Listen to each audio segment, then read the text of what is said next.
জীৱনৰ প্ৰথম ৰাজহুৱা ভাষণ 1978 মই যেতিয়া ক্লাছ 5 পঢ়ি আছিলোঁ তেতিয়া মই পাটাচাৰকুছি বিদ্যাপীঠৰ হলতে প্ৰথম প্ৰদান কৰিছিলোঁ।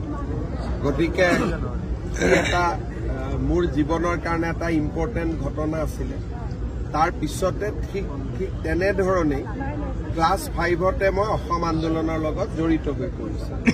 গতিকে পাটাচাৰকুছি মোৰ জীৱনৰ পৰিৱৰ্তন বা যিটো যাত্ৰা তাত এটা ইম্পৰ্টেণ্ট প্লেচ বা ইম্পৰ্টেণ্ট স্থান আছে।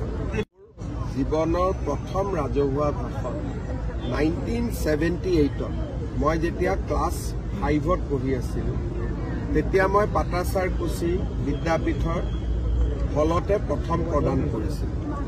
গতিকে এটা মোৰ জীৱনৰ কাৰণে এটা ইম্পৰ্টেণ্ট ঘটনা আছিলে।